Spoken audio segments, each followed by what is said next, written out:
Well, hey everyone, welcome to episode 14 of Marketing Pains. Excited to have you on today. And we've got a fantastic guest for everybody. We're going to talk about installation, a little bit different angle than we're used to talking about. And we've got Roger Magalhaes on today. Roger, how are you? Doing great, man. How you doing? Awesome. So Roger is the CEO of Trading Up Consulting LLC, which was founded in September of 2020. The goal is to offer installation training and business coaching to people already in the window treatment industry, as well as newcomers looking to gain an edge to be successful. I love that. So Correct. anybody looking to gain an edge. Well, there's several different ways to do an installation, and we just want to show the proper way to bring quality and bring the right tools to the job site because the perception that we have today is handyman work. Oh, my husband can do it, my neighbor can do it, and this is just a profession like any other profession. Yeah, So we just need to elevate the industry and make sure everybody understands that. I love it. So we'll talk more about your business and some of the really cool things you guys are up to. The things we like to talk about in the podcast is really three pieces: the market, the message, and the media. For the market, we're talking about who. So who is kind of your ideal target customer? Well, let's start with the because I run two businesses. Okay. I'm primarily a dealer. Well, I really started as an installer, installing for other companies as a subcontractor, Yep. those big box stores. And then people would call me that they didn't have a good experience buying the products from those big stores and asking if I could sell them the product directly. So I saw an opportunity there and I started selling products myself. And people liked the idea that I would come and measure, install. So I control the entire process. So that is what I've been doing for the last 15 years. And aside from that, I started writing my blog, and eventually I got attention from the big shots in the industry, and I started writing blogs and articles for Vision magazine and some other uh, outlets to a point that they start inviting me over to give seminars, giving classes about installation training and that kind of stuff.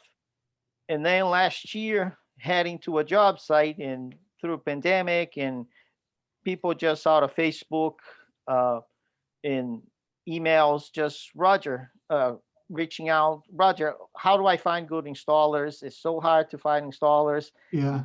seem like you understand how to do things right. What do I tell my installers? And all of these questions prompt me to think about, well, I could find a way to just promote more education because our industry don't have any, you Right.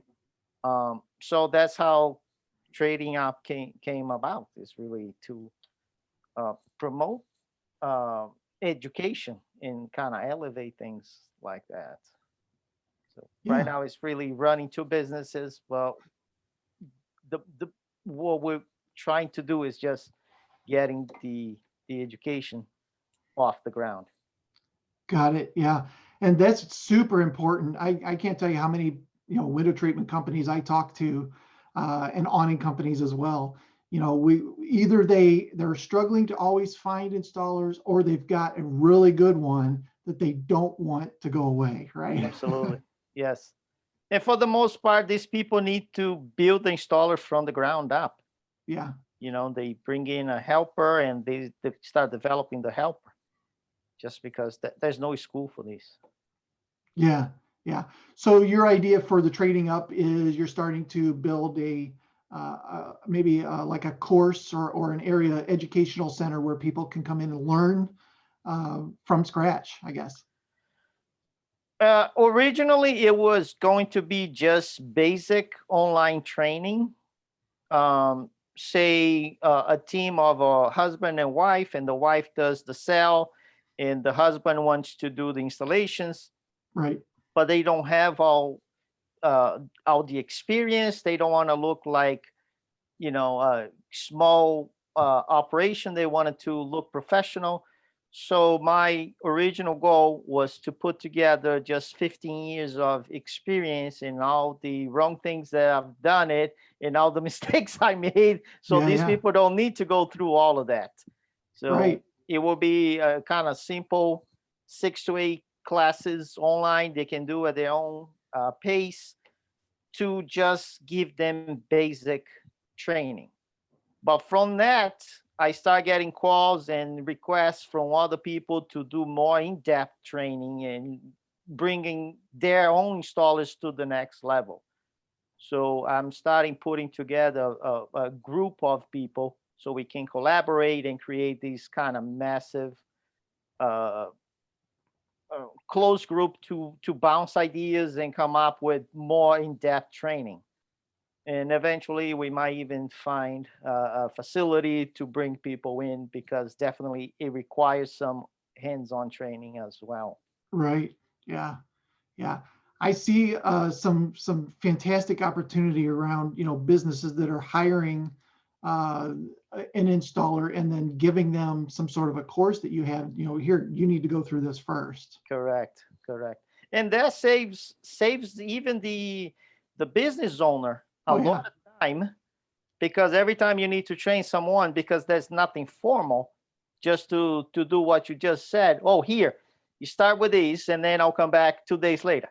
You know what I mean? They don't have anything. So the homeowner need to set aside some of his time that he could be running the business. He could be overseeing sales and all, that he needs to be with the installer. And sometimes the business owner is not really good at installing. He's Right. good at selling. And now he struggles because he's not the proper person to teach the installer. Yeah.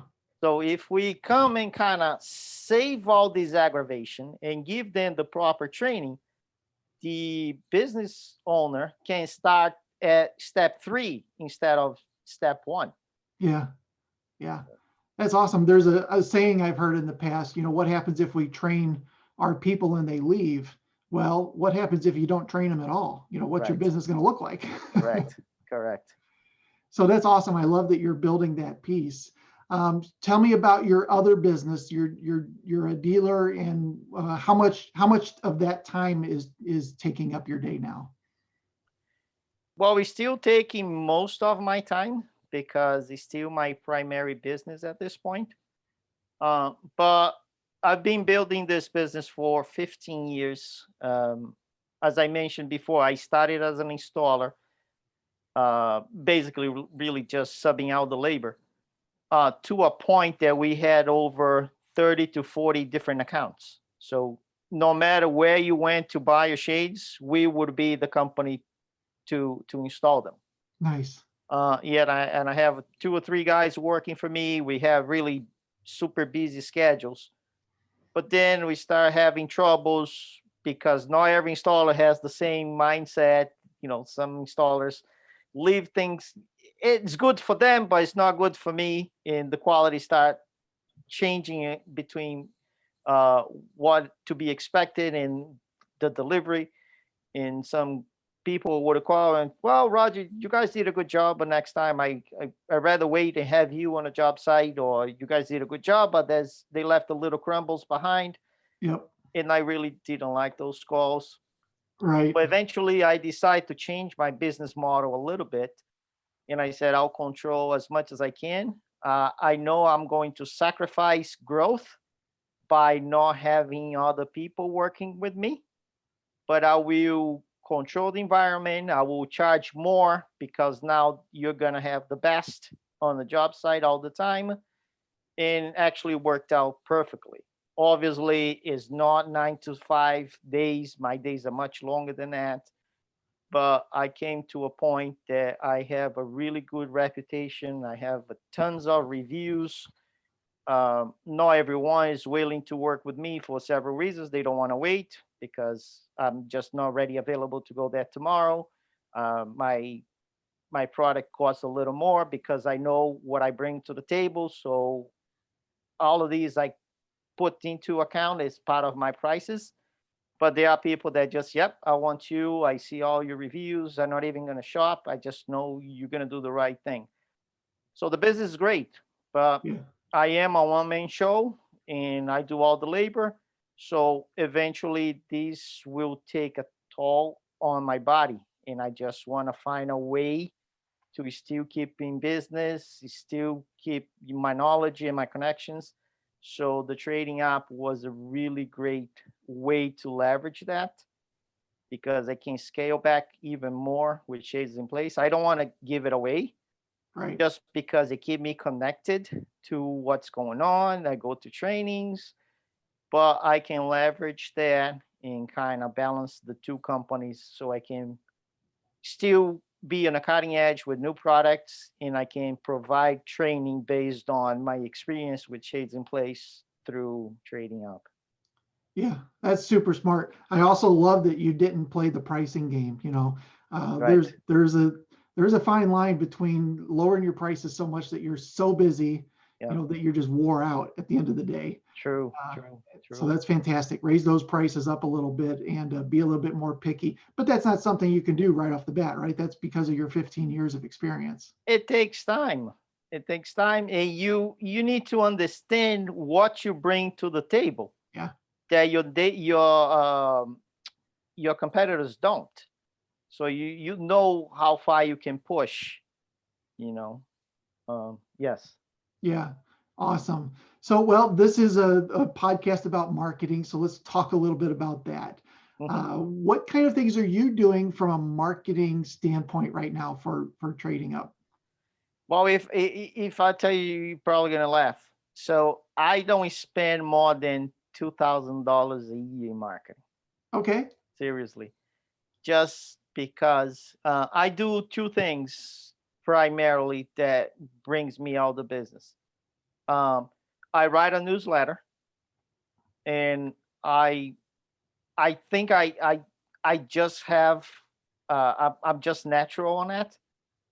I write nothing related to sales. It's just personal stories. I play words, uh, not pushing products or anything like that. It's just to keep myself in mind of my clients, Yep. and it create this nice connection.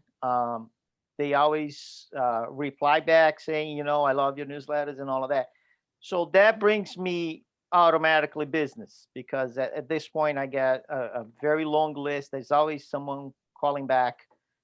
And because I'm very personal with my clients, I rely on them to give me nice reviews. Sure. And I realized reviews were important maybe 10 years ago when nobody ever talked about reviews. And I started doing reviews back then. Um, Nice. to a point that right now I have over 500 five-star reviews. Oh my gosh. Wow. So no matter where you go, I mean, in my area, my name comes up first. So, and that is basically most of the work because, everybody goes through Google or whatever search engine they use to see who's in the area to do shades for them. So my name always come up first. Yeah. So That's awesome. yeah, Is the that's why newsletter something you do monthly? And I I do assume it's every other week. Every other week it's called the blind date. okay. Yeah, and it only goes out to my list of clients. And as I complete a job, I just add them to my list. And sometimes they just unsubscribe because it's not a thing. But there are some really good connections that become friends over the years. And even if they don't buy from me, they will refer to somebody else. Right. You know, Yeah, you're staying top of mind because of that. correct, correct. That's Yeah, awesome. yeah. So no radio, TV, billboards, nothing like that, right? No, no, no. At this point, no. For two reasons. First, I don't have the main power. to kind of do a big promotion, big campaign, and have all of these people calling, and I'm just gonna be struggling to, uh, you know, service everyone. Uh, and because I cater to a different group. I don't want a volume. I just want quality. Yeah. So Yeah. And I know that you also have a Facebook group. we do have a Facebook group too. It's called Free Speech Window Covering Pros. And the reason for that group, I was actually part of a different group, and I was very happy over there. But there was fabricators in that group as well. And one Okay. day I wasn't bashing anyone. I just put a post and I said, well, I just got this job from this company, ABC, and the product is not working. Does anyone having the same troubles? Is this me or is this, just trying to get feedback? And the next day I got a call from manufacturer ABC say, why are you bashing our products? I say, I wasn't bashing your product. I was just asking a question. I was just trying to be specific, Yeah. not just like a shade had a problem. So I need to give the manufacturer's name so they know exactly what product I was talking about. Well, you're not supposed to treat our company like that. I say, you're not getting to the point. The point Yeah. is find out exactly why that product is not doing right. Say, you know what? I don't want to deal with that. So I decided to create a free speech group, which is free speech just so you can say whatever you want to say about a product, not on a disrespectful way, Right. but just to, be not be afraid, intimidated by the manufacturer. And I do not allow manufacturers on that group for that reason. So it's just dealers, installers, workrooms, so they can speak freely. Awesome. Yeah, that's great. So we'll put a link to that in the show notes to make sure anybody who wants to jump on there Sure. can do so. What about home shows? I know probably not this year, probably not last year. Uh, I did a couple home shows at the beginning. I probably did everything related to marketing, to yeah. be honest with you. But again, because I'm just a one man show, it's a lot of work uh, to do it. Yep. And I decided it wasn't for me because I don't have a team. It will be me not going out to sell or not going out to install in order to do the shows. So I thought it was a little too much work. But I do know guys in the industry, that's the only things they do. They do 3, 4, 5 shows a year and they do 2, 3, 5, $10 million in sales. Yep. But he has a whole operation. Right. It's very different than my business model. Yeah, But I know they work. yeah, we're getting some calls now because they're not doing home shows this year, and that's where they would spend that budget True. for that reason, because it could really ramp them up for the year. Right. But now they're looking to other ways to do it. So that's Sure. interesting. Yeah. Yeah. What do you think is the most profitable marketing that you're doing? I think because I decided not to grow with sales in regards to I don't need to do 100 sales a month, Yeah. or I cannot even handle 100 sales a month. I thought and said, well, I need to find a way to bring more revenue, even though I'm not going to have people working for me. I need to increase the sales somehow of my product. I need to increase my bottom line somehow. And I decided to offer motorization as my primary option. Yep. So Will calls me, Roger, I need some shades. So I go to your house. In my mind, I assume you want remote shades. I not even start with the cord and then upgrade to cordless, and then I'll upgrade again to motorization. Do you understand my point? Yeah. I sell from the top down. Yep. So I come, Will, this is the latest window shades remote. Talk to Alexa. What?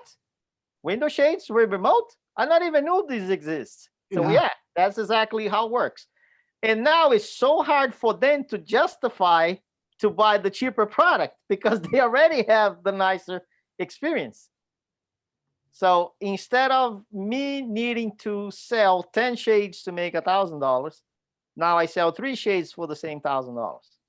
So it's less work, it's less installation time, and much greater margins. That's how I sell my jobs. That's smart. Plus, then you got the wife saying, "Oh, let's get that," right? Or yes, or sometimes it's the other way around. So the wife likes these, but it's kind of expensive. But let me bring my husband just to have a saying. And instead of husband say, "Yeah, now let's go someplace," I say, Mr. Jones, you can put this on the remote. You can have this with a time. Oh, really? And how much more? How much more is that? So this is the price, but you can add an Alexa. You can add these and that. Oh yeah, let's do it. So it works in my favor to have the husband involved because now he got a toy. Yeah, that would be how it would work at my house for sure. I've got, the smart cameras, the smart vacuum, I love that stuff. Yeah. And sometimes the wife is very tacky too. And so, oh, absolutely.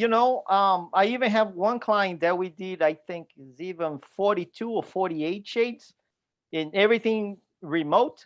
And she said, Roger, you saved me half hour a day just going around the house to, put every shade down. Now I just press one button, everything goes down. We love it. And it's great. Yeah. Super smart from the sales aspect too. You're not pitching something even middle of the road and then having to try to upsell them, right? Yeah. And I always say, let's start with these. If you feel like it's too much, we just scale back. Yep. Or, Roger, we need to do everything, but let's do just this room now with the remote. And then in 6 months, we add the other ones. Say, I think that is smarter because if you decide to do cordless here to save money, and 6 months down the road, you wanted to upgrade, you cannot upgrade anymore. Right.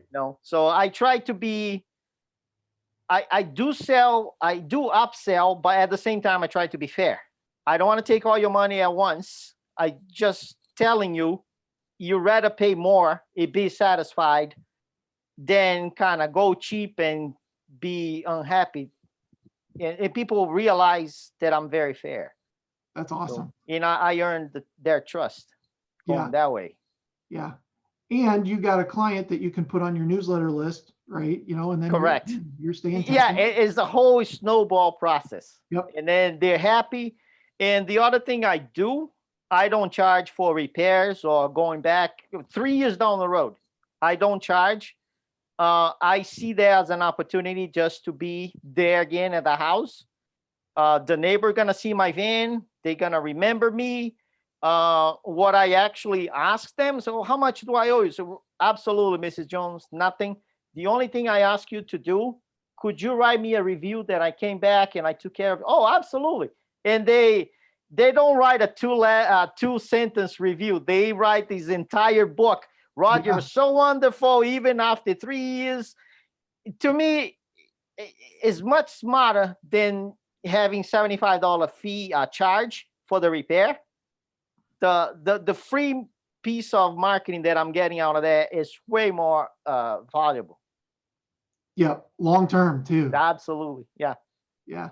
So that was my next question. I was going to kind of dive into the review side of that. What kind of process do you have for asking for a review at the end of an install? Right. I basically try to communicate via email. I don't like text much just because text can be very scarce. It can go everywhere. I don't track texts as well. So I like to keep communication through emails. And some clients are just terrible. They're going to write 20 different emails to you through the process. But some people just reply to the same chain, which is great because we keep the conversation right there. Yep. And then when everything's done, the job is complete, they're satisfied. I know they're happy because if I have an unhappy client or for whatever reason that, the delay was too long or we messed up and had to cut down a shade, it kind of is not a kind of a premium experience. I not even ask them for a review. because it can, reflect that. So when I know the job is perfect, everybody's just totally happy. I have a template on my email inbox. I just copy that template and, switch a little bit just to make it more personal Right. and say, Mrs. Jones, I really appreciate your business. Here's the links I use to get my reviews. Would you mind just, a reply back or give me a review? And most of the time they will do it. And one of my services, I primarily use Google. Well, some of the reviews, some of the links I sent, one is Facebook, one is House, Yep. Houzz. One is Google, and then there's one called Customer Lobby. It's a Okay. paid service, but what they do, they just host my reviews there. But they have one of the service I can pay some credit, pay some monthly, they call calls. So I can pay per call, and instead of if the people can still write a review directly to the portal, but I can also add that phone number to the queue, and someone from that company would call the homeowner, say, well, we're representing Shades in Place, we're just running a survey here, would you mind to tell us about your experience with the company? And the good thing about that, some people don't like to write a review, so I got a chance to get a review from them from a phone call. Plus, on if you write the review, usually you're very short. It's a 2-sentence, 3-sentence. People don't like to write or they don't have time. But when people call, they want to just tell all the good things about it. And the people from Customer Lobby, they will transcribe everything you said. Oh. So if you get someone that's very chatty, you got a review that's like 5-page long because they just keep typing the reviews. Right. It's great. It's absolutely fantastic. So that's a way that I get my reviews. And sometimes if people are super, super nice, they just copy and paste the same review they write into the 5 different directories. And now I have 5 reviews from the same client. And That's then nice. if I do a review, if I do a job for someone, a repeat customer, some people will say, well, I already asked him for a review, I'm not gonna bug him again. I actually go the other way and I say, Will, I know I already asked you for a review before, but people really appreciate when you come back for the second time. Would you mind telling people that you used me for the second time? Yeah. And now they give me a much greater review. Roger is absolutely the best. Every time I call him, we've been using him for like 5 years. It's just the quality of the reviews that just get better. And it's just fantastic. It works so well for me. Yeah. I love that. I love the transcription piece too, because that's things you can put on your website that just turns into more great keywords, right? Right. And automatically the Customer Lobby, they have a plugged in that I can just build into my site. Anything automatically flows into my site. Okay. They also have their own site, and they have a good power with SEO. And that's why my name always come up, because it comes from different sites, from different directories that you know better than me how SEO works. Right. So it's just fantastic. Oh, that's awesome. Yeah. That's awesome. Yeah. Is there any services that you were doing in the past that you've kind of maybe shied away from, especially with the pandemic and stuff? Is there anything you're kind of shifting your efforts towards? Well, before I would be willing to go help someone with a broken shade, even though they didn't buy from me, in expectation they would call me when they need new shades. Yeah. But I got away from that just because we're just busy. And a lot of times they don't want to buy from me anyway, because I'm always going to be higher than what they expect. usually if people trying to fix something, it's just because they don't want to spend money on new ones. And my goal is really not to get another client, it's just to get another sale. Yeah. So instead of spending 2-3 hours fixing a shade for $20, I rather use my time to do nothing, or to do marketing, or to just, uh, use a better uh, time for my money. Yeah. Yeah. That's super smart. I think it's a good thing to do early on, right? But again, you're 15 years into it. You've built a nice list that you don't have to continue to do that. Yeah, but also a lot of times people uh, they start in the business, and well, I'm going to start this company.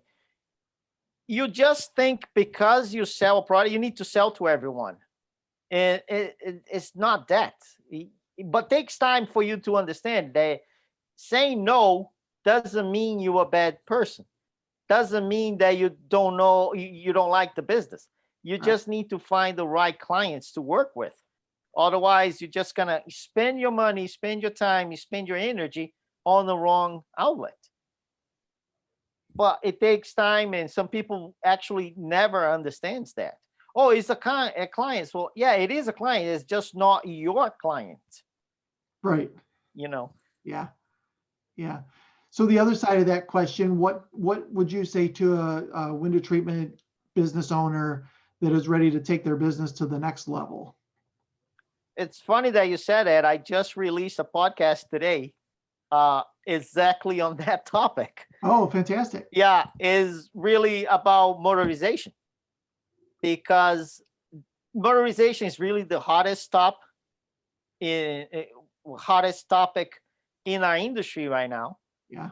But a lot of people still are afraid to sell it because they don't understand the product, because the product is way more expensive than a regular shade.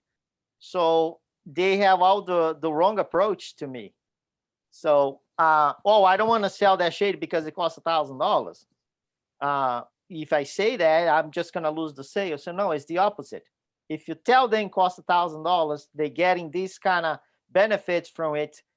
It's not, they kind of like you because you're bringing the newest and the latest and the best to the table. If they cannot afford, not necessarily means they're not going to use you. They probably going to scale back and say, you know what, we like that.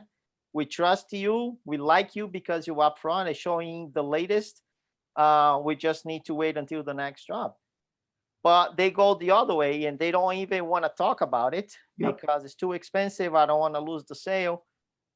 A lot of times they don't know the product enough to offer. So it's a big problem that we are having in the industry. And my podcast was exactly about that. So you need to learn the product in order to offer, Yeah. because there is needs out there. There are people willing to buy, but they need to be comfortable with spending the money with someone that know they understand what they are selling. Yeah. So yeah, I suggest everyone to get into this trend. Yeah. I agree. I seen a window treatment company that took the opposite approach, like you said, Yeah. and they put together a complete marketing campaign around you don't need motorization, you don't need all this newfangled stuff, Oh, really? Yeah, hire us. And I don't think I told them I don't think that's going to work very well. Uh-huh. Yeah, yeah. So there are basically three problems. The products are expensive, so people are afraid to offer, afraid they're going to lose the sale if they offer something more expensive. The second problem, they don't have enough education to Right. overcome questions, and that can put them on a bad spot. And third, if you have a bigger company that some people do the sales, some people do the installation, they don't have qualified installers uh, to do the proper service, and they don't want to sell for that reason as well. Yeah. So every part of the industry needs to do better. But if you have your in-house installers, train them to get better. So even if the salespeople don't don't do the perfect job, the installer still can solve and make it work. Yep. Yep. Definitely. Well, that's awesome. I really appreciate a lot of these nuggets that you're dropping today. They're fantastic. Tell me a little bit more, since you just mentioned your podcast, why don't you tell me a little bit more about that first? Sure.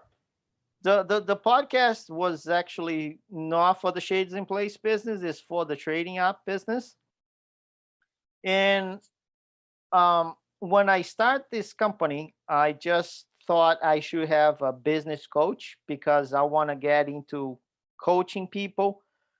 And I said, well, I should really have someone on my end so I can bounce ideas back. And since this is kind of new to me, I know the technical stuff, Yeah. but dealing with people, with training, and all of that. So, and I happen to have an awesome neighbor. I've been actually following this guy forever, and he goes on TV. He's a big guy, Yeah.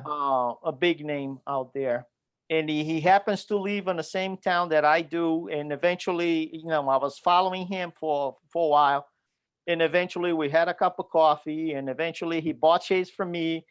And then I say, Michael, I really want to work with you. I just cannot afford you, but I got this idea here. And then I say, Roger, I really want to work with you somehow. Let's make this happen. So, and I just pay him a flat $500 a month.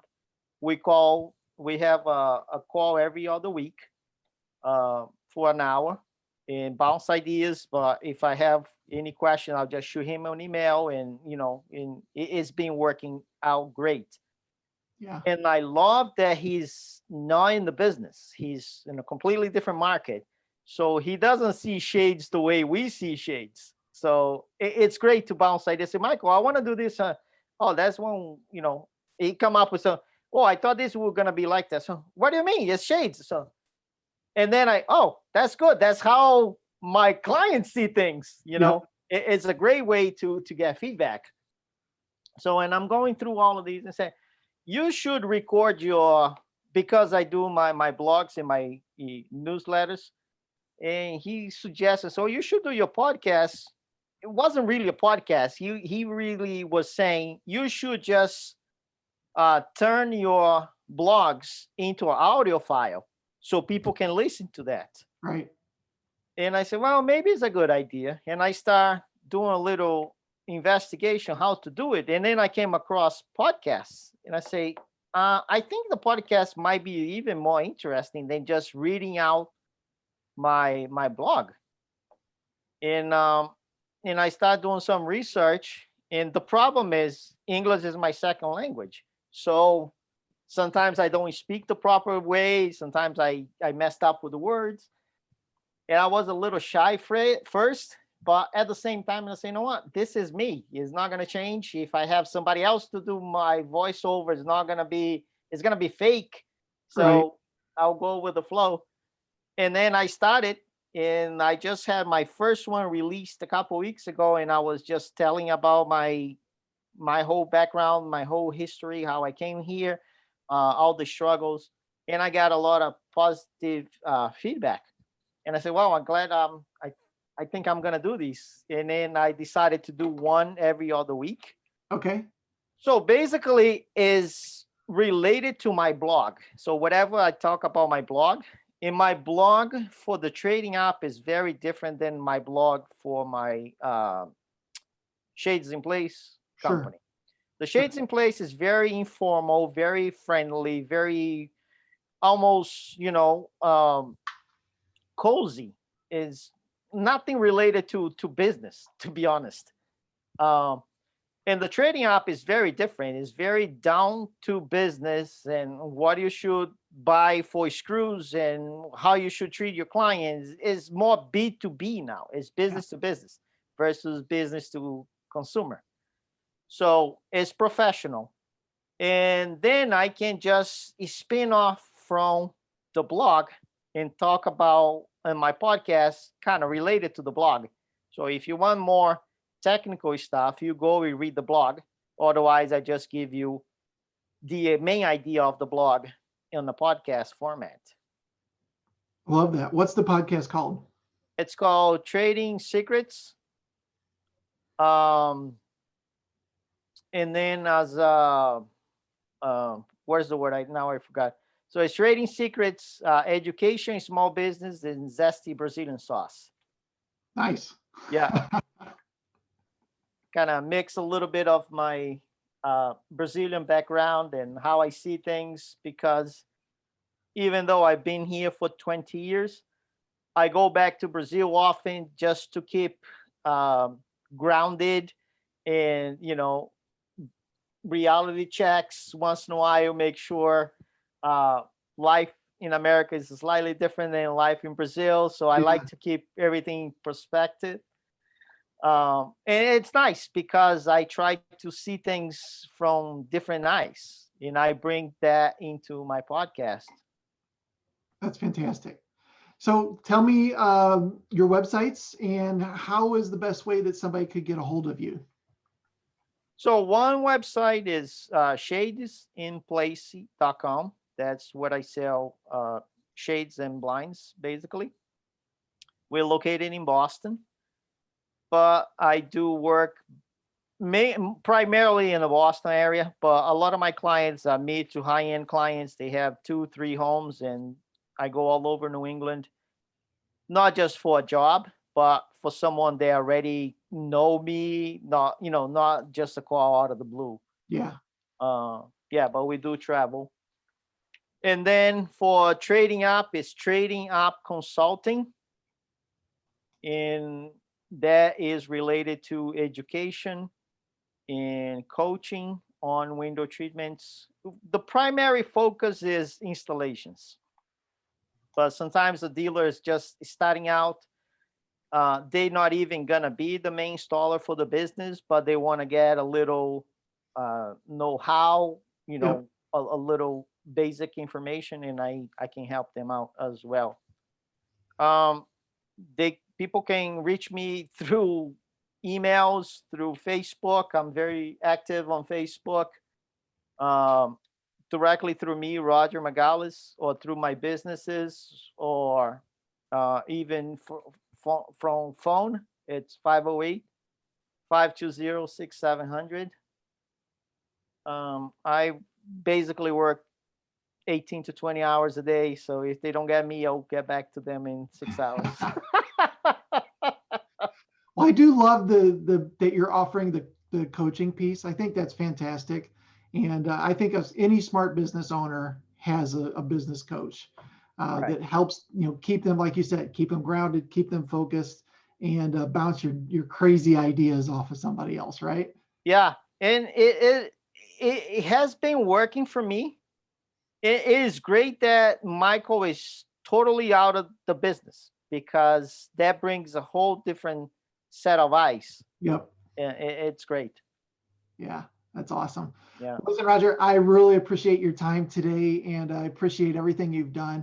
I'll put all the links to everything in the show notes below, just to make sure anybody wants to reach out to you about your business, about your coaching, or join the Facebook group. Lots of ways to kind of communicate with you, which is great. I really appreciate, Will. Thank you so much for the opportunity. And we're here just to try to elevate the standards of industry. Awesome. Well, again, thank you so much. And if you enjoyed today's podcast, as Roger said, please consider leaving a review. 5 stars would be fantastic. But we love to bring any sort of window treatment awning kind of business information to you from all kinds of different angles, and obviously from the marketing angle as well. And appreciate you listening, and hope you have a fantastic rest of your day.